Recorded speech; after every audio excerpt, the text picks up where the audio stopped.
আদর্শের শেষ কথা থাকলেও রাজনীতির শেষ কথা কিছু নেই। আজকে হয়তো আমরা জামাতকে বিএনপির সঙ্গে দেখছি, অদূর ভবিষ্যতে হয়তো এই জামাতকেই আমরা আওয়ামী লীগের সঙ্গে দেখব। কোন রাজনৈতিক নেতাকে বা কোন রাজনৈতিক দলকে দুঃখ দেবার জন্য, হাট করবার জন্য এই কথা আমরা বলছি না। এটা আমরা সবাই জানি যে বাংলাদেশের রাজনৈতিক অঙ্গনে শেষ কথা বলে কিছু নেই। প্রিয় দর্শক মন্ডলী, চলুন দেখি মাওলানা দেলোয়ার হোসেন সাঈদীর সঙ্গে আমাদের এই একান্ত সাক্ষাৎকারটি।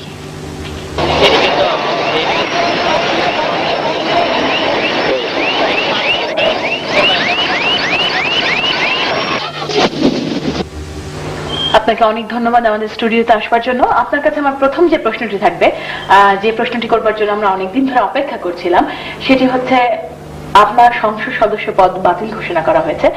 হাইকোর্ট আপনার সংসদ সদস্য পদ বাতিল ঘোষিত করেছে বা ঘোষণা করা হয়েছে। এ ব্যাপারে আপনার কি বলার আছে? এবং বলা হচ্ছে যে আপনি আচরণ বিধি লঙ্ঘন করেছেন। আমাদের কি খুলে বলবেন ব্যাপারটা? হ্যাঁ, ধন্যবাদ আপনাকেও।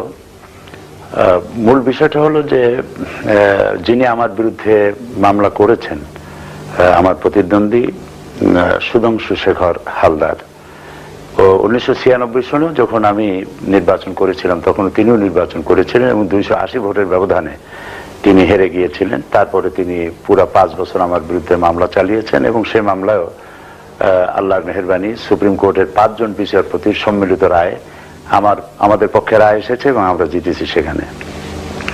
এবারে ভোটের ব্যবধান ছিল দুজনের মধ্যে 34,000 ভোট। 34,000 ভোটের ব্যবধানে আল্লাহ তাআলা আমাদেরকে বিজয় দান করেছেন। এরপরে উনি একটা মামলা দায়ের করেছেন। সেই মামলার মধ্যে তিনি রঙিন পোস্টারের কথা বলেছেন, যেটা আচরণ বিধিতে নিষেধ করা হয়েছে রঙিন পোস্টারের। আমি এটার জবাবে বলেছি যে রঙিন পোস্টার নির্বাচনের শিডিউল ঘোষণার অনেক আগে আমার এক ভক্ত তৈরি করে সেখানে পাঠিয়েছিল, যার মধ্যে কোনো সিম্বল ছিল না এবং ভোট দেওয়ার কোনো আপিল ছিল না।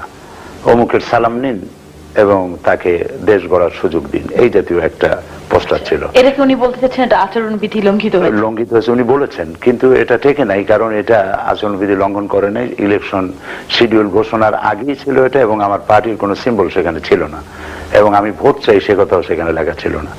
এরপরে তিনি অভিযোগ করেছেন যে আমি নাকি বলেছি যে আমাকে ভোট দিলে আল্লাহকে ভোট দেওয়া হবে, আমাকে ভোট দিলে আমি বেহেশতের চাবি ধরিয়ে দেব। তো আমি এগুলির জবাবে আমাকে যখন জেরা করা হয়েছে আমি বলেছি এই সমস্ত বাজে কথা আমি কখনো বলিনি, যেহেতু আমার কথাগুলি আমি যখন যেখানে বক্তব্য রাখি এই বক্তব্যগুলি রেকর্ড হয়, অডিও, ভিডিও, সিডি, ভিসিডি ইত্যাদি হয় এবং সর্বত্র ছড়িয়ে পড়ে। আমি আদালতকে বলেছি যে আপনি তার কাছে চাইতে পারেন যে আমার কোনো রেকর্ড তিনি দেখাতে পারেন কিনা, এই জাতীয় কথা আমি বলিনি। এরপরে তিনি বলেছেন যে শেখ মুজিবুর রহমান সাহেবকে আমি হিন্দুর সন্তান বলেছি। আমি তখন একটু উত্তেজিতই হয়ে গিয়েছিলাম। আমি বলেছি, মাননীয় আদালত, আমি আমার জাতির কাছে কোনো অপরিচিত ব্যক্তি নই। শেখ মুজিবুর রহমান সাহেবের সাথে রাজনৈতিক মত পার্থক্য বা মতবিরোধ আমার থাকতেই পারে, কিন্তু তিনি একজন জাতীয় নেতা হিসেবে আমি তাকে শ্রদ্ধা করি এবং তার ব্যাপারে এই ধরনের অমার্জিত কথা আমি কখনো বলিনি। তো এই ধরনের কথাগুলি উনি এনেছেন যে আমি সব কথা বলেছি। আর বলেছেন যে নির্বাচনের নিয়ম হচ্ছে যে নির্বাচনী টাকা যে অ্যাকাউন্টে জমা থাকবে ওই টাকাটা খরচ করতে হবে ইলেকশন ডিউরেশনে। সেখানে আমার চিফ এজেন্ট একটা ভুল করেছে, যে টাকাটা 10,000 কত টাকার একটা হিসাব দেখাইছেন শিডিউল ঘোষণার আগে। ওইটা হলো ভোটার লিস্ট খরিদ করতে গিয়ে, ভোটার লিস্ট কিনতে গিয়ে এই টাকাটা খরচ হইতো, ওইটা হিসাবের মধ্যে দেখিয়েছে। আবার আর একটা টাকা 90,000 টাকার একটা অ্যামাউন্ট, এইটা নির্বাচনের 15 দিন পরে টাকাটা ব্যাংক থেকে উঠানো হয়েছে। এটা ছিল কিছু দোকানে বাকি ছিল, যেমন মাইকের বাকি, এরপরে প্রেসের বাকি। এই টাকাটা খরচ করেছে চিফ এজেন্ট সে নিজেই, পরে ওই টাকাটা উঠায় নিয়ে এটা পরিশোধ করেছে।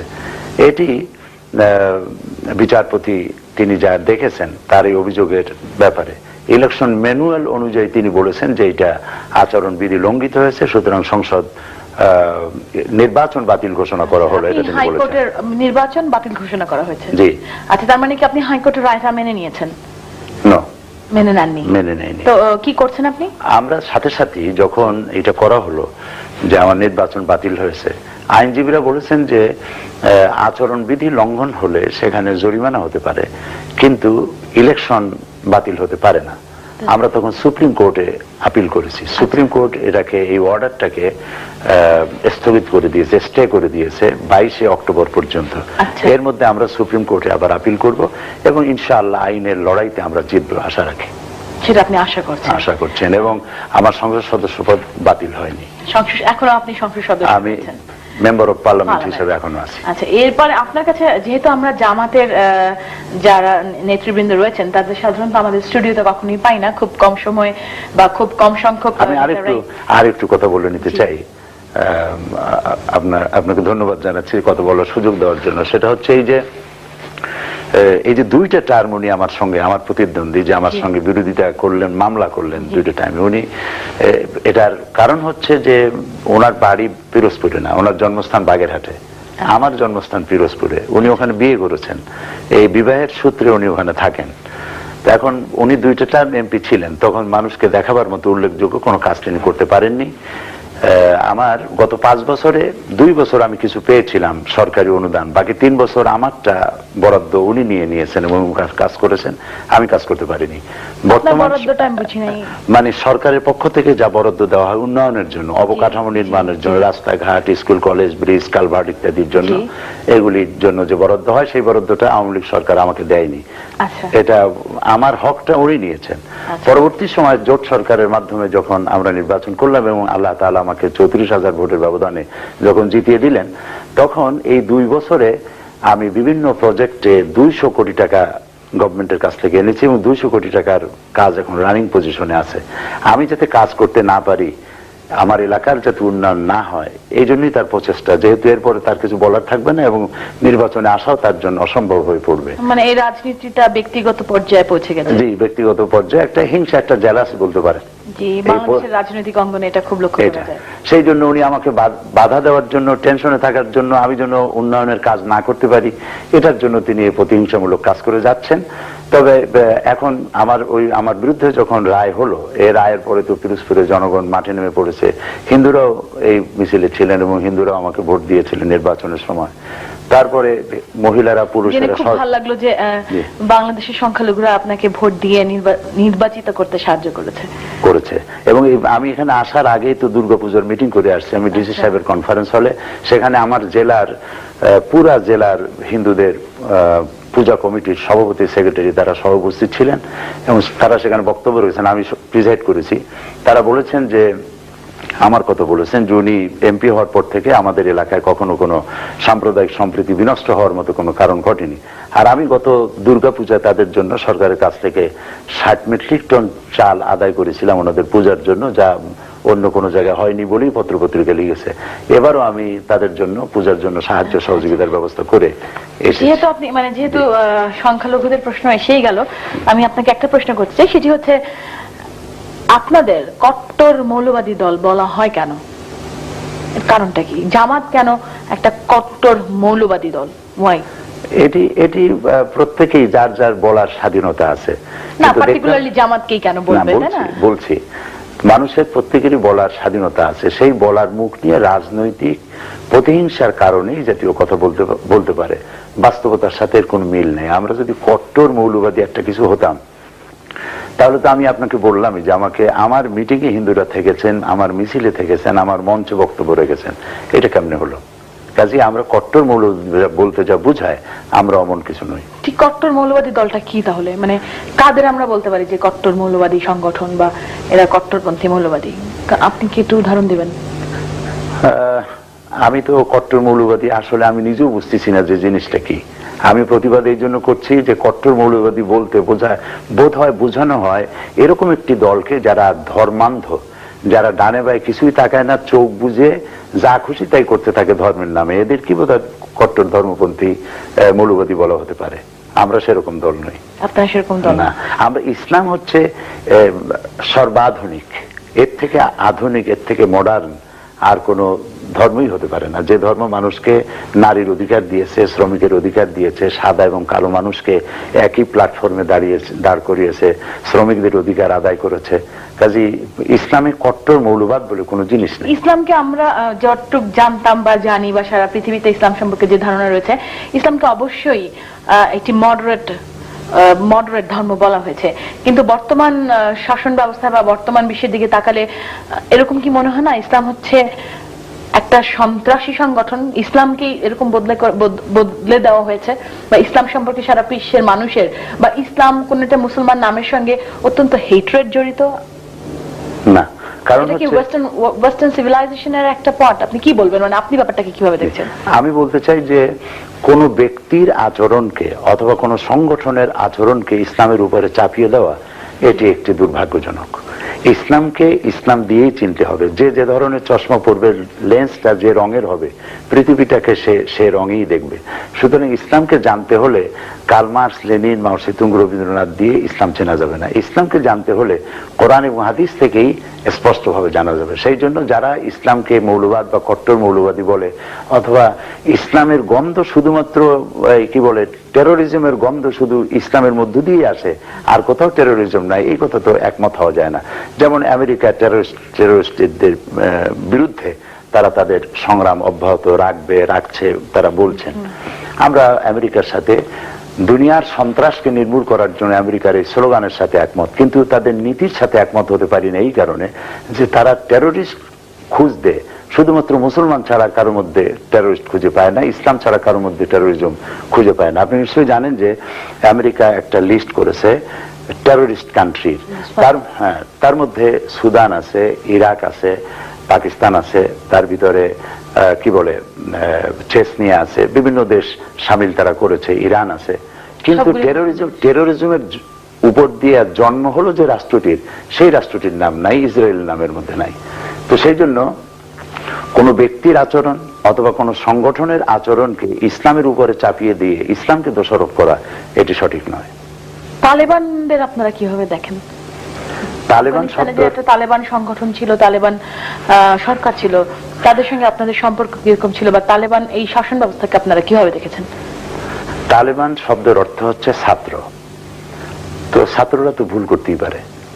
এখন আফগানিস্তানে যারা তালেবান ছিল, এদের ব্যাপারে আমাদের দেশে কে বা কারা একটা স্লোগান দিয়েছিল এক সময় যে আমরা হব তালেবান, বাংলা হবে আফগান। আমরা এটার বিরুদ্ধে বক্তব্য রেখেছি যে বাংলাদেশকে কখনো তালেবান অথবা আফগানকে মডেল করার কোনো যৌক্তিকতা নাই। আমরা মুসলমান হিসেবে, আর বাংলাদেশ হচ্ছে মুসলিম সংখ্যাগরিষ্ঠ দেশ, পৃথিবীর দ্বিতীয় অথবা তৃতীয় মুসলিম সংখ্যাগরিষ্ঠ দেশ। আমাদের আদর্শ হচ্ছে মুহাম্মদ রাসূলুল্লাহ সাল্লাল্লাহু আলাইহি সাল্লাম, তিনি যে আদর্শ দিয়ে মদিনা ইসলামী রাষ্ট্র কায়েম করেছিলেন সেটা। সুতরাং তালেবানরা আমাদের আদর্শ নয়। তারা রাষ্ট্র পরিচালনা করতে গিয়ে হয়তো তারা কোথাও কোনো এক্সট্রিম হয়ে গিয়ে কোনো কাজ করেছে, বা যার কারণে তারা বদনাম করে ফেলেছে। এই জন্য তালেবানদের সাথে আমাদের, বিশেষ করে জামাত ইসলামের কোনো সম্পর্ক অতীতেও ছিল না, বর্তমানেও নাই।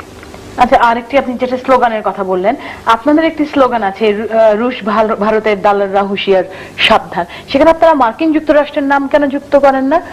মার্কিন যুক্তরাষ্ট্রের মতো ইসলামী বা ইসলামকে এতটা ডমিনেট আর মনে হয় কোন রাষ্ট্র, কোন দেশ কখনো করেন নাই, কেন করেন না? আমার মনে হয় যে আপনি বোধহয় এটা শোনেন নাই অথবা জানতে পারেন নাই যে আমরা আমাদের মিছিলে এটাও স্লোগান হয় যে আমেরিকান সাম্রাজ্যবাদ নিপাত যাক, ধ্বংস হোক। এটা অনেকে অন্যান্য যে সংগঠনগুলো রয়েছে, বামপন্থী সংগঠন, তারা সাধারণত এই ধরনের করতে পারে, আমরাও বলি, আপনারাও করেন। আচ্ছা, তালেবান আপনারা ক্ষমতা আসার পর, চার দলীয় ঐক্যজোট ক্ষমতা আসার পর বাংলাদেশকে মোটামুটি তালেবান রাষ্ট্র বলা হয়। এর আগে এই ধরনের অভিযোগ বাংলাদেশের বিরুদ্ধে বা বাংলাদেশের নামে কখনো ছিল না।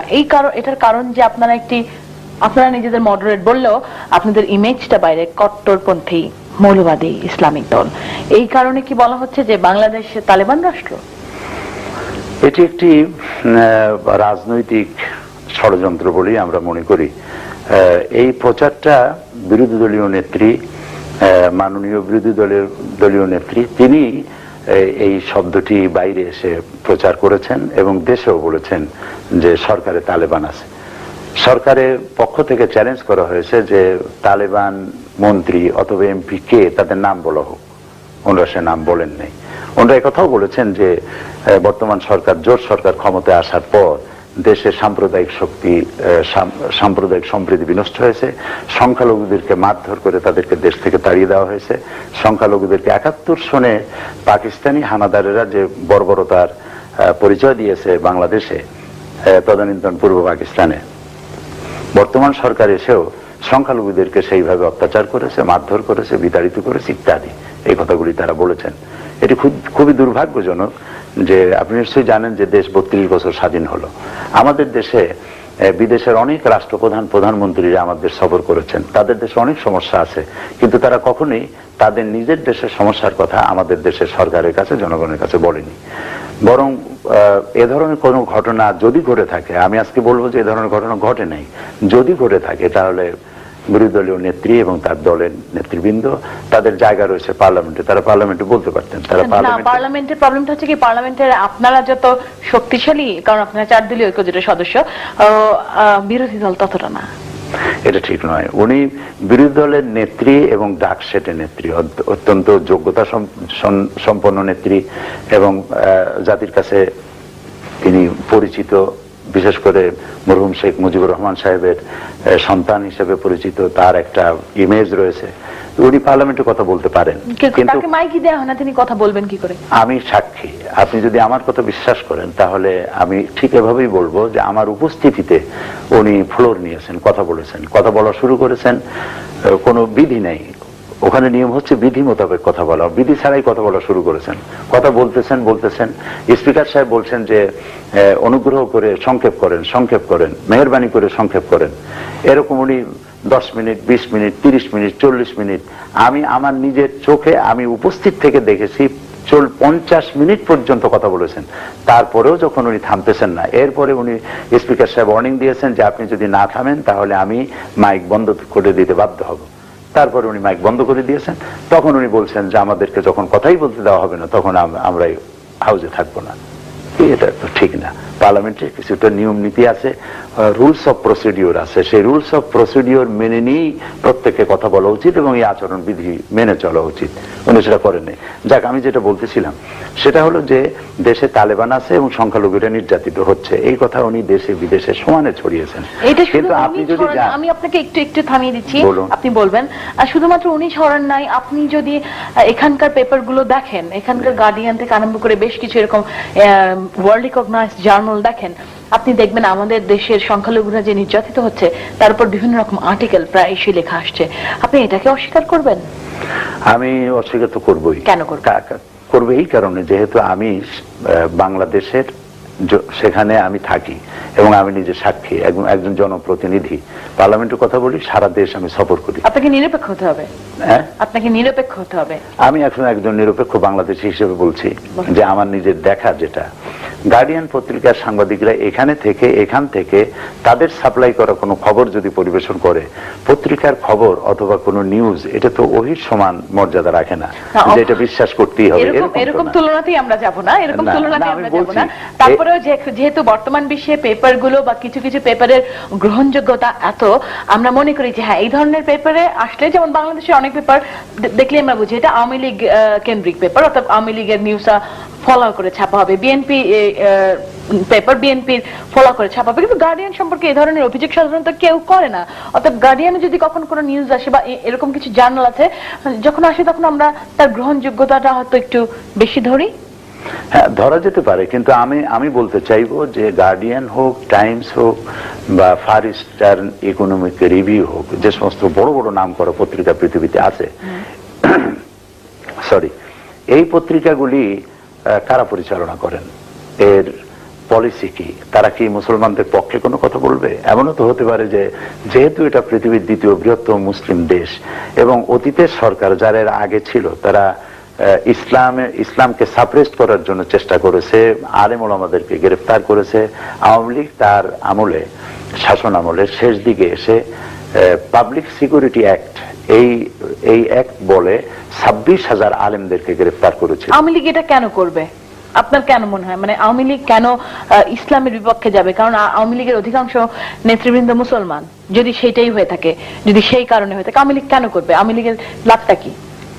আওয়ামী লীগের ভোট দরকার বাংলাদেশি মুসলমানদের।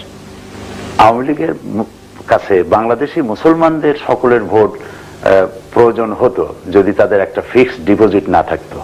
তাদের একটা ফিক্সড ডিপোজিট আছে, সেটা হলো মাইনরিটি ভোটগুলি অলমোস্ট তারাই পেয়ে থাকেন। কেন আপনি মাত্র বললেন আপনার মিটিং এ হিন্দুরা আসেন, নন মুসলমানরা আসেন, আমি সেজন্য আমি অলমোস্ট শব্দ ব্যবহার করি। জি অবশ্যই। কেন আওয়ামী লীগ, তার মানে কি আওয়ামী লীগ কি তাদের সুযোগ সুবিধা বেশি দেন যেটা আপনারা দেন না? আপনারা তো সাপ্রেস করেন। না, সেটা নয়। তাহলে মূল বিষয়টা হলো যে আওয়ামী লীগ সেকুলারিজমে বিশ্বাসী। আপনি সেকুলারিজমে বিশ্বাসী না? আমিও বিশ্বাসী নই, ইসলামও বিশ্বাসী নয়। মানে কি আমাদের খুলে বলেন, কেন বিশ্বাসী না? সেকুলারিজম সবার আগে মানুষ সত্য, তার উপরে নাই, এরকম একটা কথা তো আছে। হ্যাঁ, এটা কোনো কবির কথা। হ্যাঁ, তারপরেও মানুষ সৃষ্টির শ্রেষ্ঠ জীব, ইসলাম আপনাকে বলেছে। আমি মুসলমান হিসেবে যেটা, আপনি আমরা সবাই মুসলমান হিসেবে যেটা বলতে চাই যে সেকুলারিজম শব্দের অর্থ কি? সেকুলারিজম এই শব্দের অর্থই হচ্ছে ধর্মবিরোধিতা এবং ধর্মহীনতা। দুনিয়ার সব ডিকশনারি এটাই বলে যে সেকুলারিজমের অর্থ হচ্ছে ধর্মহীনতা। তো তারা একটা দলিল আনে যে ধর্ম নিরপেক্ষ করতে হবে, কারণ কোরআন শরীফে আছে লাকুম দীনুকুম ওয়ালিয়া দিন। তারা এই আয়াত নাজিলের শানে নজুল জানেন না বলে এই কথাটা তারা বলেন। এটা শানে নজুল হচ্ছে যে নবী করিম সাল্লাল্লাহু আলাইহি সাল্লামকে কাফেরেরা বলছিল যে মুহাম্মদ সাল্লাল্লাহু আলাইহি সাল্লাম, তুমি আমাদের মূর্তিগুলোকে কিছুদিনের জন্য প্রণাম করো, আমরাও কিছুদিন তোমাদের মসজিদে গিয়ে আল্লাহকে সেজদা করে আসবো, আমরা ধর্মকে 50-50 করে ভাগ করে নেই। তখন এই আয়াতটা নাজিল হলো। আল্লাহ তাআলা বলেন কুল ইয়া আইয়ুহাল কাফিরুন লা আ'বুদু মা তা'বুদুন, বলো হে কাফেরেরা, তোমরা যার ইবাদত করো আমরা তার ইবাদত করি না, আমরা যার ইবাদত করি তোমরা তার ইবাদত করো না। সুতরাং লাকুম দীনুকুম ওলিয়া দিন, তোমাদের ধর্ম তোমাদের জন্য, আমাদের ধর্ম আমাদের জন্য। ধর্মকে 50-50 ভাগাভাগি করুন কোনো সুযোগ নেই। এই দৃষ্টিভঙ্গিতে সেকুলারিজম মুসলমানদের জন্য করা গ্রহণযোগ্য নয়। কারণ কোরআন শরীফে আরেকটি আয়াতে আল্লাহ পাক বলেছেন আফাতুমিনুনা বিবাদিল কিতাব ওয়া তাকফুরুনা বিবাদ, কোরআনের কিছু কথা তুমি মানবে আর কিছুকে মানবে না, তাহলে তো তোমার জন্য শাস্তি, প্রচন্ড শাস্তি রেখেছে আল্লাহ তাআলা বলেছেন। একটু শেষ করি। এটা এই জন্য যে সেকুলারিজমে যারা বিশ্বাসী, পার্থক্যটা কি? তাদের কথা হচ্ছে যে আমরা নামাজ রোজাটা করব আল্লাহর কথা মতো, হাদিস মতো, কোরআন মতো, কিন্তু আমার ব্যক্তি জীবন, আমার পারিবারিক জীবন, আমার এডুকেশন, আমার পররাষ্ট্র নীতি, আমার স্বরাষ্ট্র নীতি ইত্যাদি আমি আমার ইচ্ছা মাফিক অথবা আমার দলের মাফিক আমি করব। কিন্তু কোরআনে যে ব্যক্তি মুসলমান, যে ব্যক্তি পড়েছে লা ইলাহা ইল্লাল্লাহু মুহাম্মাদুর রাসূলুল্লাহ, এই কালেমা যে উচ্চারণ করেছে, মনে প্রাণে বিশ্বাস করেছে, সে তার জীবনকে দুইটা ভাগ করতে পারে না, একমুখী হতে হবে। যে আল্লাহর কথা মতো আমি নামাজ পড়বো, সেই আল্লাহর কথা মতো পার্লামেন্ট চালাতে হবে না। আমি আল্লাহকে বিশ্বাস করি, আল্লাহ বিশ্বাস করি, ইসলাম ধর্মকে বিশ্বাস করি। আমি যিনি নন মুসলিম তাকে অস্বীকার করব, তাকে অবিশ্বাস করব, তাকে ট্রিট করব, তাহলে কেন এই ব্যাপারটা কেন? এইটা তো এরকম যে নন মুসলিমদের ব্যাপারে নবী করিম সাল্লাল্লাহু আলাইহি সাল্লাম বলেছেন যে সংখ্যাগরিষ্ঠ মুসলিম এলাকায় যারা সংখ্যালঘু তাদের প্রতি সদাচরণ করবে। যদি কেউ তাদের উপরে জুলুম করে, তাহলে আমি নবী সাল্লাল্লাহু আলাইহি সাল্লাম, আমি কিয়ামতের দিন সংখ্যাগরিষ্ঠ মুসলিমদের বিপক্ষে অবস্থান নিয়ে সংখ্যালঘুদের পক্ষে আল্লাহর দরবারে মামলা দায়ের করব। এই জন্য মুসলমানরা যে দেশে বেশি, সেই দেশে সব থেকে অমুসলিমরা সব থেকে বেশি নিরাপদ।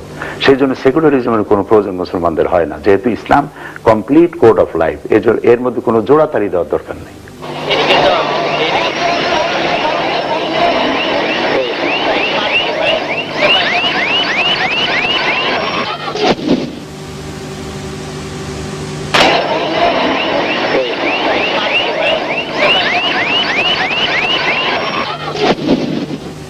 যেটা বলতেছিলাম আমরা, যে আওয়ামী লীগ সবসময় সংখ্যালঘুদের ভোট পায়, এই ব্যাপারটা আমরা ক্লিয়ার না, যেখানে আপনারা পান না বা বিএনপি পায় না, এটা খুব দুঃখজনক না? কেন আপনারা ইসলামকে আমরা শ্রেষ্ঠ ধর্ম বলছি, আপনি মানবাধিকার আইনের প্রতি পূর্ণ আপনার আস্থা রয়েছে, আপনার মিটিং মিছিলে সংখ্যালঘুরা আসছেন, সেখানে কেন আওয়ামী লীগ কেন ভোট পাবে না? আওয়ামী লীগ তাদেরকে, যেহেতু সে সেকুলারিজম করে, সে ধর্মনিরপেক্ষতার কথা বলে, এবং আওয়ামী লীগ একটা বিশেষ দেশের প্রতি আকৃষ্ট, আর ওই সংখ্যালঘুরাও একটা বিশেষ দেশের প্রতি আকৃষ্ট। সেই জন্য মিলটা হচ্ছে না, এটা মিলটা তাদের সেই সাংঘাতিক রকম। সেই জন্য এই মিলের কারণেই এই মিলের কারণেই তারা এই কাজটি হ্যাঁ, করে থাকে। আওয়ামী লীগকে যদি বলা হয় যে ভারতীয় দালাল, অন্যান্য দলগুলো, আমি দালাল শব্দ বললাম না, আমি বলছি যেটা বহুল প্রচলিত, এবং সেখানে এটা জানে সকলেই। অন্যান্য দলগুলোকে বলতে হয় যে পাকিস্তানি অনুচর, পাকিস্তানি দালাল। এইটা কেন? দেশ আমাদের একটা, আমরা হাফ হয়ে যাচ্ছি, অর্ধেক যাচ্ছি পাকিস্তান, অর্ধেক যাচ্ছি ভারত, এই কারণটা কি? এটা আমি we have to have our own identity. না, এটা ঠিক আছে, কিন্তু আমি পাকিস্তানে যদি আওয়ামী লীগ না করি তাহলে আমি হয়ে যাচ্ছি পাকিস্তানি অনুচর, আমি যদি আওয়ামী লীগ করি তাহলে আপনি আমাকে ভারতীয় দালাল বলবেন কেন? কেন? Why not? আমার বাংলাদেশি, আমি বাংলাদেশে বসবাস করি, জাতিতে আমি বাঙালি, দেশ আমার বাংলাদেশ, সেখানেও আমরা বাংলাদেশি বাঙালি নিয়েও তো আমাদের বিভিন্ন রকম সমস্যা। মূল বিষয়টা হচ্ছে যে যদি কাউকে বলা হয় যে ভারতের দালাল, জি, আর যদি তা প্রমাণ করা না যায়, জি, তাহলে যে দাবি করবে বা এই ব্লেমটা যে দেবে সে মিথ্যা কথা বলল। আর যদি বলা হয় পাকিস্তানের অনুচর, তার সাপোর্টে তার প্রমাণ থাকতে হবে। যদি পাকিস্তানের দালাল কাউকে বলা হলো, তাহলে তার প্রমাণ দিতে হবে। আর যদি ভারত ঘেঁষা প্রো ইন্ডিয়ান অথবা ভারতের দালাল যদি বলা হয়, আপনি আমার কাছে প্রমাণ চান, আমি প্রমাণ দেই। আচ্ছা, দেন, প্রমাণ দেন। আপনারা আওয়ামী লীগকে কেন বলছেন ভারতীয় অনুচর? আমি অনুচরও বলবো না, দালালও বলবো না, আমরা বলবো ভারতের প্রতি, আচ্ছা, নিজের দেশের চাইতে ভারতের প্রতি একটু বেশি কমিটেড, একটু বেশি আকৃষ্ট। সেটা ওই ব্যাখ্যা ওনারাই ভালো দিতে পারবেন। আমি মুক্তিযুদ্ধের সময় ভারত আমাদের সাহায্য করেছিল বলে? মুক্তিযুদ্ধের সময় ভারত একটা আড়তদারি ব্যবসা করেছে, যুদ্ধ করেছে আমার দেশের সন্তানেরা।